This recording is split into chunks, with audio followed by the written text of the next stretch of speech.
Agustín de Iturbide, el gran ignorado.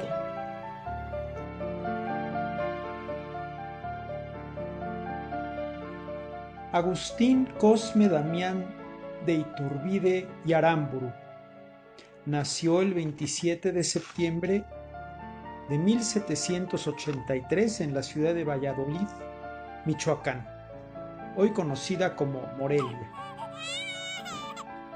Nació en la misma ciudad que Morelos y nació el mismo año que Bolívar. Para cuando Iturbide nació, Morelos ya tenía 18 años de edad, el cura Hidalgo ya tenía 30 años de edad. Agustín de Iturbide era descendiente de don Juan de Villaseñor y Orozco, uno de los fundadores de Valladolid. Como también este personaje, don Juan de Villaseñor, era antepasado del cura Hidalgo, de manera que Iturbide e Hidalgo, con una vía algo lejana, pero eran parientes. Agustín de Iturbide ingresó al ejército realista y ya para 1800, para ese año, estaba en el regimiento de Valladolid. En 1805, a los 22 años, se casó con Ana María Huarte, con quien en 20 años de matrimonio tuvo 10 hijos. Cuando llega el año de 1808, que en mi opinión es el que podría considerarse como el del inicio de la búsqueda de la independencia, para ese año Iturbide seguía, por supuesto, en el ejército de la Nueva España. Digo que 1808 sería el inicio de la independencia, de la búsqueda de la independencia, porque para ese año es cuando Carlos IV y Fernando VII, en su calidad de rey de España, abdica en favor de Napoleón, que era en realidad pues, un invasor francés, y Napoleón cede sus derechos a su hermano José Bonaparte. De esa manera es una Francia invasora la que queda al mando, en posición de reyes, de reinar España, y por eso en la Ciudad de México, Francisco Primo de Verdad propone en una junta al ayuntamiento que se organice un gobierno provisional. ¿Para qué?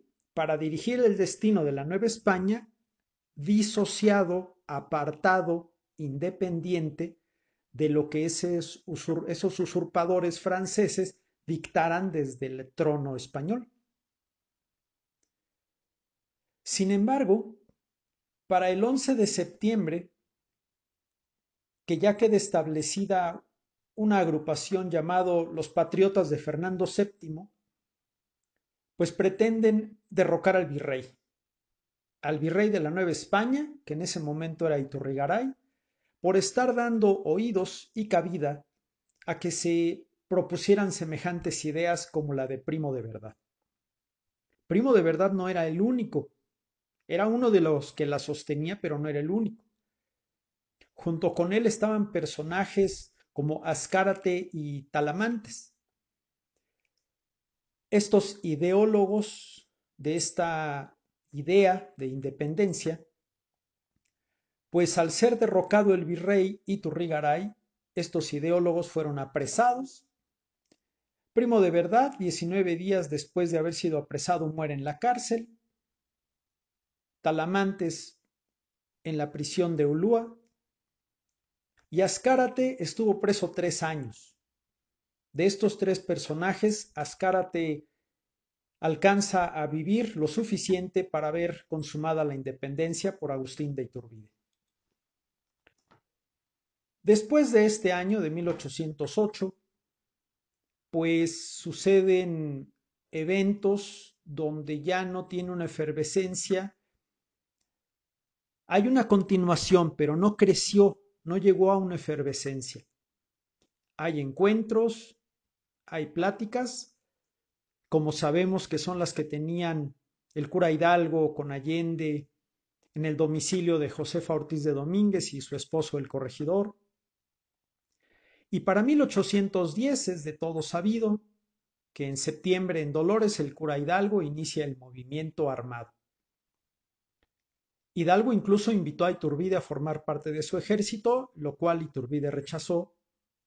Para el 28 de septiembre de 1810 ya sucede la toma de la Alhóndiga de Granaditas. Fecha muy curiosa, 28 de septiembre del 10, porque para el 28 de septiembre de 1821, Iturbide ya estaba firmando el Acta de Independencia del Imperio Mexicano como una nación independiente. Pero para la fecha en que voy en mi relato, 28 de septiembre de 1810, vemos la violenta toma de la Alhóndiga de Granaditas. Pasan algunos meses, pasan 6 meses de ese septiembre del 10 a marzo de 1811, el cura Hidalgo fue capturado en marzo. Para junio ya estaban siendo fusilados Allende, Aldama y Jiménez, y el cura Hidalgo estaba siendo fusilado en julio de ese 1811. Es interesante que Hidalgo estuvo preso de marzo a julio y no tenemos un registro fuerte de que las fuerzas insurgentes estuvieran intentando a toda costa rescatarlo. Los movimientos insurgentes continuaron algunos siendo dirigidos por Ignacio López Rayón, quien había sido secretario de Hidalgo y a quien Hidalgo le había encargado la continuación de la lucha en caso de que le pasara algo a él. Y por supuesto también fue continuada por José María Morelos y Pavón. Pero antes de haber sido capturado, Hidalgo había participado en muchas batallas, una de ellas la batalla del Monte de las Cruces. En esa batalla también participó Agustín de Iturbide por el bando realista. El bando realista fue derrotado por Hidalgo. Sin embargo, por su destacada labor militar, Iturbide fue ascendido al rango de capitán de la compañía de Huichapan. El 19 de agosto de 1811, ya después de haber sido fusilado Hidalgo, la insurgencia instala la Suprema Junta Nacional Americana en Zitácuaro. Lo hace Ignacio López Rayón, por supuesto en concordancia con Morelos. Este esfuerzo insurgente realmente no fue muy fructífero, ya que incluso se disolvió un año después. Entre Rayón y Morelos no hubo una gran cooperación militar. A pesar de tener un enemigo común, no actuaron tan de la mano. Cuando Morelos estuvo sitiado en Cuautla, Rayón no fue en su auxilio. Y cuando Rayón estuvo sitiado en Tlalpujahua, Morelos no fue en su auxilio. Iturbide, mientras tanto, continuaba teniendo éxitos contra los insurgentes. Capturó a Albino García, lo que le ganó el grado de teniente coronel. En 1813, Iturbide derrota y captura a Ramón López Rayón, lo que le ganó el rango de coronel y fue nombrado comandante general de la provincia de Guanajuato.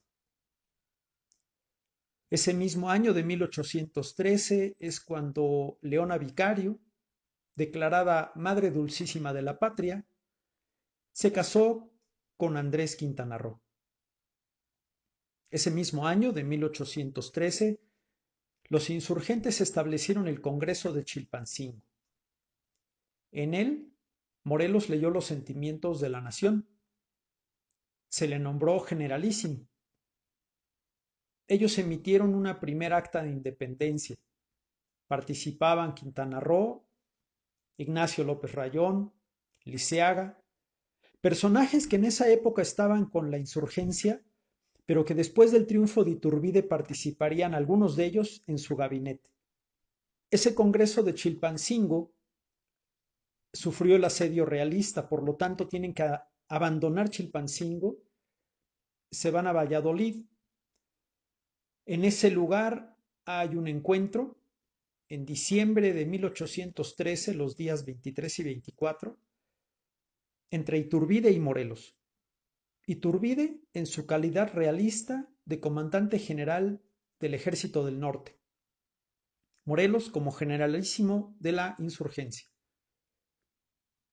En las lomas de Santa María, en lo que hoy es Morelia. De este encuentro salen triunfantes los realistas, comandados por Agustín de Iturbide. Al año siguiente, 1814, es derrotado Matamoros, brazo derecho de Morelos, es capturado y fusilado. En Apatzingán se promulga una constitución, pero también de ahí tienen que escapar los insurgentes y se van hasta Tehuacán, Puebla. Desde Tehuacán, Morelos da instrucciones, pero fueron perseguidos por realistas, no necesariamente por los mismos que los habían derrotado en Valladolid. Otro brazo del ejército realista estaba de ese lado del territorio. Para noviembre de 1815, Morelos fue capturado y en diciembre fue fusilado. Quedaba entonces la insurgencia sin Hidalgo, sin Allende, sin Matamoros, sin Morelos.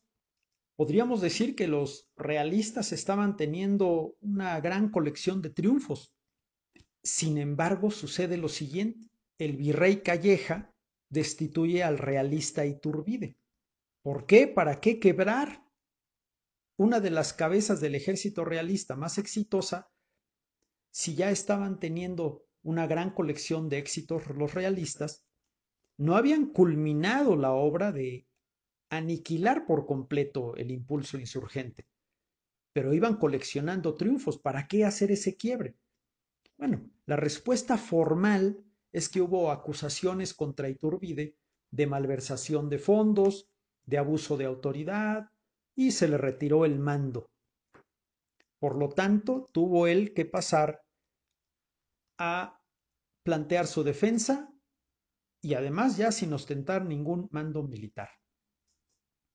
Curiosamente, ese mismo año de 1816, no solamente fue destituido Iturbide, sino también fue reemplazado el virrey Calleja con uno nuevo de apellido Apodaca. Y Calleja había sido un genial estratega realista. Es curioso entonces que después de haber asestado unos duros golpes a los insurgentes, la estructura realista se diera a sí misma estos mismos golpes que también lo quebraron, lo desorganizaron. Bien, pues para 1817 tenemos por completo a un Iturbide dedicado a la vida civil, año en el que también se le retiraron los cargos. Para abril de 1817 llega Javier Mina con la intención de ayudar a la independencia. Unido a Pedro Moreno, en la zona del Bajío, hacen una gran ofensiva, una gran resistencia. Sin embargo, para finales de ese año del 17, ambos mueren derrotados. En 1818, pues existe y continúa el movimiento insurgente, está repartido por el territorio, pero el principal control lo tienen los realistas. Iturbide sigue en un modo de vida civil y ya está en la Ciudad de México. Podríamos decir entonces que hay un relativo control de parte de los realistas y que estaba más o menos calmado todo el asunto, aunque, insisto, había impulsos de resistencia que seguían luchando por esa independencia. Pero viene ahora un golpe de fuera. En 1820, en España, ya se decreta una constitución liberal que afecta muchos intereses de gente aquí en la Nueva España. Y sucede algo muy interesante. El mismo personaje que se llama en apellido Bataller, que fue el que dejó sin cargos a Iturbide, Bataller fue el que hizo la sentencia contra Morelos, juzgándolo por insurgente. Pues ahora el mismo Bataller invita a Agustín de Iturbide a una junta secreta en la Profesa para que comande una nueva insurgencia. Este hombre bataller ha pasado por la historia bastante oculto, pero movía unos hilos muy trascendentes. En esa reunión de la profesa se le ofrece a Iturbide que lleve ahora el mando de una nueva ofensiva para buscar la independencia. Pero de primera instancia deberá pasar por realista, nuevamente por realista. Ya decía yo que ahora había unos nuevos intereses, sí, porque la gente que siguió a Hidalgo y a Allende no se distinguía por contar con un apoyo del clero o de la burguesía, mucho menos de españoles. Ahora que la Constitución liberal declarada en España sí tocaba intereses del clero, de españoles y de la burguesía, pues ahora estos grupos estaban dispuestos a apoyar a esta nueva idea que iba a dirigir ni más ni menos que Agustín de Iturbide. Se dio a finales de 1820 la renuncia de Gabriel de Armijo, que era el realista encargado de apaciguar la zona de la sierra donde estaba Guerrero como principal insurgente. Sale de la jugada militar Gabriel de Armijo y se coloca en el cargo de comandante general del Ejército del Sur realista en noviembre de 1820 a Agustín de Iturbide. De esa manera, Agustín de Iturbide se dirige a la zona donde presentaba resistencia Guerrero y pasa lo siguiente. Al estarse enfrentando en enero-febrero de 1821 Vicente Guerrero, insurgente, contra Agustín de Iturbide, realista, hay encuentros armados, pero hay intercambio de cartas. Hay comunicación, acuerdan una reunión y para el 10 de febrero hay un encuentro que muchas publicaciones sitúan en el día 10 de febrero bajo el título de Abrazo de Acatempan. Otros le ponen el nombre de Abrazo en Teloloapan. Incluso algunas versiones afirman que no hubo abrazo y ni siquiera hubo encuentro. Tarde o temprano se encontraron Agustín de Iturbide y Vicente Guerrero, eso es innegable. Lo importante aquí a destacar es un giro espiral de muchas vueltas que valdría la pena en otra ocasión revisar con muchísimo detenimiento. Estos giros consisten en lo siguiente. Agustín de Iturbide, realista, acuerda con Vicente Guerrero, insurgente, unirse, de manera que Iturbide le estaría dando la espalda por completo a los objetivos realistas. Agustín de Iturbide pasaría a tener el ímpetu y buscar el objetivo insurgente. Primer giro. Segundo giro. Los insurgentes reconocerían en Iturbide no solamente a un hermano de armas, sino además como su jefe superior. Toda esta ola no solamente fue que Iturbide se le volteara al virrey, también fue que la ola insurgente colocara a Iturbide a la cabeza de su objetivo, del camino a seguir. El director militar de los insurgentes a partir de ese momento sería Agustín de Iturbide.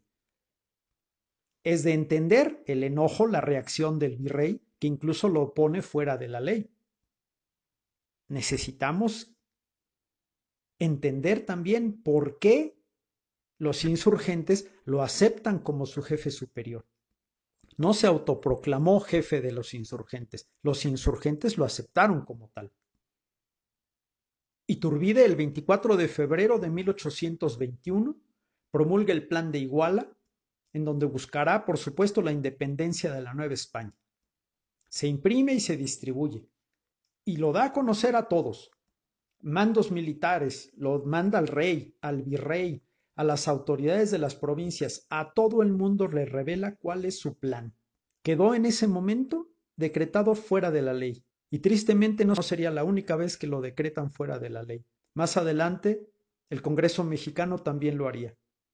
Para marzo de 1821, Vicente Guerrero reconoce por escrito a Iturbide como su jefe, y después de él, o junto con él, Muchos otros personajes también se adhieren al Plan de Iguala, un exitoso plan que llevó a México a consumar su independencia, parte de la genialidad de Agustín de Iturbide.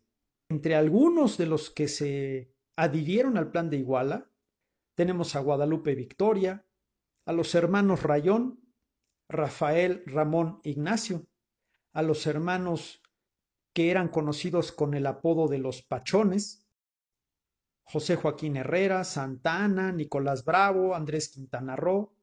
Ya decía yo antes, personas que después terminaron incluso en el gabinete del emperador Agustín I.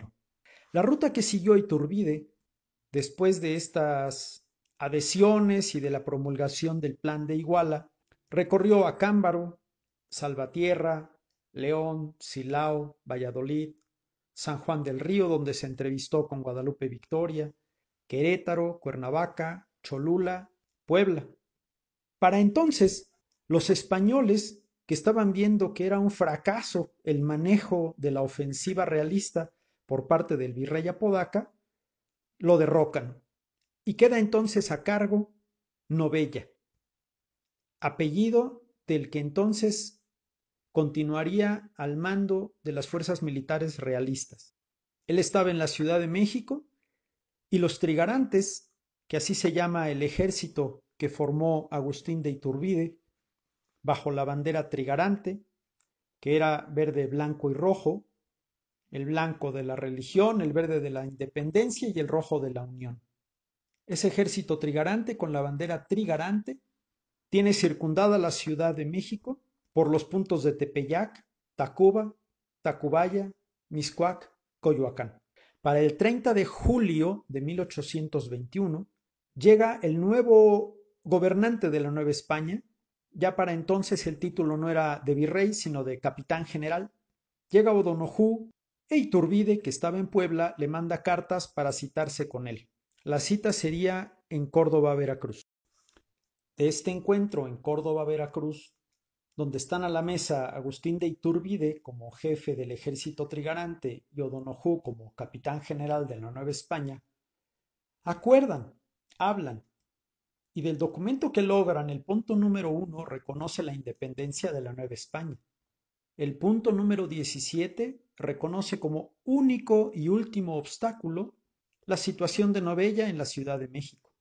En esa reunión se acuñó la frase por parte de Iturbide que dice: supuesta la buena fe y armonía con la que nos conducimos en este negocio, creo será muy fácil cosa que desatemos el nudo sin romperlo. Vaya lección. Desatar el nudo sin romperlo.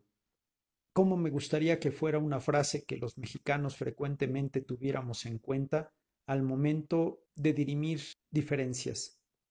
De esa reunión donde se emitieron los tratados de Córdoba y se reconoce la independencia de la Nueva España, entre otros puntos, continúan los triunfos trigarantes para llegar al día 27 de septiembre con la entrada triunfal del ejército trigarante al centro de la Ciudad de México y al día siguiente, 28 de septiembre, la firma del Acta de Independencia, donde, como ya mencionaba yo al inicio, Azcárate es uno de los firmantes. Agustín de Iturbide entró triunfante a la Ciudad de México a la edad de 38 años. Era el día de su cumpleaños. ¿Pueden ustedes imaginarse a un joven de 38 años dirigiendo un ejército que triunfa para conseguir la consumación de la independencia de una nación? De ese tamaño es el genio del joven Agustín de Iturbide. En esas fechas septembrinas donde se consuma la independencia, expresó Agustín de Iturbide: ya sabéis el modo de ser libres. A vosotros toca señalar el de ser felices. De tiempo en tiempo, haced una memoria de vuestro amigo Iturbide. A título personal, por este personaje, agradezco la oportunidad de hacer esta exposición. Continúa el tiempo y se seguía esperando, por parte de los tratados, que viniera alguien de la casa reinante en España a reinar en el Imperio Mexicano. pero nadie fue enviado. Y esto no era idea solo de Iturbide, sino de todos los que se adhirieron al plan, nombres que ya he mencionado. Para el 18 de mayo, frente a lo que hoy conocemos como el Palacio de Iturbide, hubo una gran aclamación donde se aplaudía y se pedía que Iturbide fuera ese emperador. Para el 19 de mayo se reúne el Congreso con suficiente quórum, hay una votación y queda firmada el acta por ese Congreso del Imperio Mexicano, cuyo presidente era Valentín Gómez Farías. Queda firmada el acta donde se declara a Agustín de Iturbide como emperador. Con cierta frecuencia vemos en diferentes publicaciones que por una aclamación popular, por el populacho, fue llevado al trono del imperio Agustín de Iturbide. No hay nada tan feo como querer ignorar lo que se tiene en actas firmadas. El Congreso mexicano conserva, y por lo tanto cualquier ciudadano mexicano lo puede consultar, se tiene el acta del Congreso de aquel tiempo, firmada por Valentín Gómez Farías, donde expresa la cantidad de votos por la que el Congreso mexicano lo declara emperador de México. No ha llegado el momento que en México, porque alguien aclame algo en una calle, lo sienten en el trono a alguien más y todos los demás obedezcan. No. Entonces ya funcionaba el Congreso y así fue como lo eligieron. Para entonces el Imperio Mexicano fue ganando anexiones de diferentes territorios, de manera que la bandera que ya tenía los tres colores en las barras verticales como ahora y un águila al centro, ondeaba desde el Mississippi hasta Panamá. Y el Imperio Mexicano era el tercer estado más grande del planeta, solamente después del Imperio Ruso y el Imperio Chino. En extensión, el Imperio Mexicano era el tercero más grande del mundo. No es aquí el lugar para explicar después cómo México pierde más de la mitad de su territorio. Solamente diré que una vez ya establecido el Imperio Mexicano con un emperador en el trono, empieza a haber hostilidades de parte del Congreso hacia el emperador. Con solicitud de ciertas provincias, el emperador disuelve ese Congreso. Se hace un plan llamado de Casamata por Santa Anna y que gana la simpatía, por ejemplo, de Guadalupe Victoria, Guerrero, Bravo y otros que se habían adherido al plan de Iguala y a los tratados de Córdoba lo secundaban, pues ahora ya tenían otro plan diferente que desconocía, por supuesto, el imperio de Iturbide. Por diferentes presiones se da la restitución del Congreso, pero termina abdicando Agustín de Iturbide el 19 de marzo de 1823. Apenas duró 10 meses como emperador y 2 meses después, en mayo, ya estaba partiendo hacia Italia, 1823. Permanece en Europa. El 13 de febrero de 1824 expresa en una carta su deseo de regresar porque quería defender a México de una ofensiva que él se había enterado que planeaba la Santa Alianza de algunos países europeos. Llega la carta a México, pero aquí se le decreta fuera de la ley. Por segunda vez en su vida es decretado fuera de la ley. Esto fue el 7 de mayo de 1824. Amistades simpatizantes de él le mandan esa carta, pero se cruza en el camino en el océano, de manera que él no recibe este aviso, esta advertencia. Pisa suelo mexicano en julio de 1824 y es fusilado en Padilla.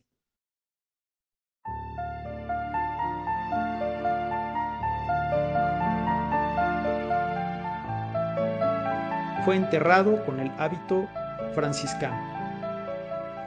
Años después, sus restos son trasladados de Tamaulipas a la Ciudad de México y queda en la capilla de San Felipe de Jesús en la catedral, donde una placa dice: Agustín de Iturbide, autor de la independencia mexicana, compatriota llóralo, pasajero admíralo, Este monumento guarda las cenizas de un héroe.